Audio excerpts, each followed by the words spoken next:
Andhra Pradesh assembly సమావేశాలు ఫిబ్రవరి 5వ తేదీ నుంచి ప్రారంభం కానున్నాయి. త్వరలో అసెంబ్లీ ఎన్నికలు జరగనున్న నేపథ్యంలో ఈసారి పూర్తిస్థాయి బడ్జెట్ కాకుండా ఓటాన్ అకౌంట్ బడ్జెట్ ను ప్రవేశపెట్టనున్నారు.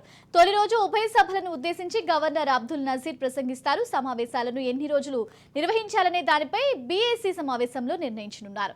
అయితే ఈ ఏడాది ఏప్రిల్లో అసెంబ్లీ ఎన్నికలు ఉండడంతో వైసీపీ ప్రభుత్వానికి ఇవే చివరి సమావేశాలు కానున్నాయి.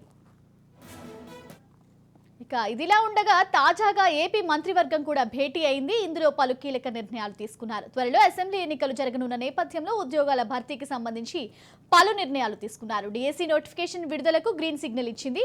6100 పోస్టులతో డిఎస్సీ నోటిఫికేషన్ ఇవ్వాలని ప్రభుత్వం నిర్ణయించింది. దీంతో పాటు 2 ఏళ్ల పాటు గౌరవ వేతనం ఇచ్చేలా అప్రెంటిస్ విధానానికి ఆమోదం తెలిపింది. కేబినెట్ భేటీ డిఎస్సీతో పాటు మరిన్ని కీలకమైన నిర్ణయాలు తీసుకున్నారు.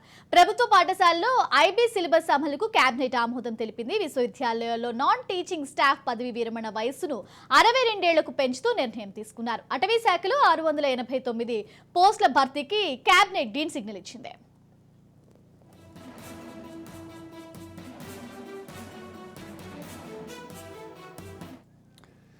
ఆంధ్రప్రదేశ్ అసెంబ్లీ సమావేశాలు ఫిబ్రవరి 5వ తారీఖు నుంచి ప్రారంభం కానున్నట్టు తెలుస్తుంది. దీనికి సంబంధించి పూర్తి సమాచారం మా ప్రతినిధి రాజేంద్ర అందిస్తారు. రాజేంద్ర,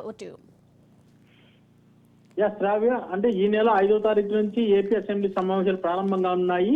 ఇవాళ అంటే ఇందుకు సంబంధించి నోటిఫికేషన్ కూడా గవర్నర్ అబ్దుల్ నజీర్ జారీ చేశారు. అంటే 5వ తారీఖు నుంచి ఉదయం 10 గంటలకు ఉభయ సభలు ప్రారంభం కానున్నాయి. అంటే నిన్న కేబినెట్ సమావేశంలోనే ఇది నిర్ణయించారు. అంటే మొత్తానికి ఓవరాల్ గా 10 రోజులు ఈ అసెంబ్లీ సమావేశాలు జరుగుతున్నట్లు మనకు వచ్చిన సమాచారం. మొదటి రోజు అటు శాసన మండలి కానీ తర్వాత 2 అంటే ఉభయ సభలను ఉద్దేశించి గవర్నర్ అబ్దుల్ నజీర్ ప్రసంగించున్నారు మొదటి రోజు. మొత్తానికి అంటే ఇంకా అంటే మరో 2 కేబినెట్ సమావేశాలు కూడా ఉంటాయి అనేది కూడా మనకి నిన్న కేబినెట్ లో డిస్కషన్ వచ్చిన సమాచారం. అలాగే అంటే రేపు 10 రోజుల పాటు జరగనున్న సమావేశాల్లో కొన్ని కీలక నిర్ణయాలు తీసుకునే అవకాశం ఉంది. రాజ్య చూసుకుంటే ఓటాన్ అకౌంట్ బడ్జెట్ ను కూడా అంటే ఇప్పుడు ఏపీ అసెంబ్లీ ఎన్నికలు దగ్గర పడుతున్న నేపథ్యంలో ఓటాన్ అకౌంట్ అసెంబ్లీ సమావేశాలు కూడా నిర్వహిస్తున్నట్టు దీనికి సంబంధించి అప్డేట్ ఏంటి? అంటే ఓటాన్ అకౌంట్ బడ్జెట్ ను కూడా ప్రవేశపెట్టనున్నారని చెప్పి కూడా అది కూడా మనకు వచ్చిన సమాచారము. అంటే ఓవరాల్ గా ఏంటంటే ఓటాన్ అకౌంట్ బడ్జెట్ లో ప్రవేశపెడితే మొత్తం ఆ బడ్జెట్ కి సంబంధించిన నిధులు కానీ ఇవి కూడా మొత్తం చాలా కీలకమైన బిల్లు కూడా ఆమోదం తెలిపే అవకాశం ఉంది. Right, thank you Rajender.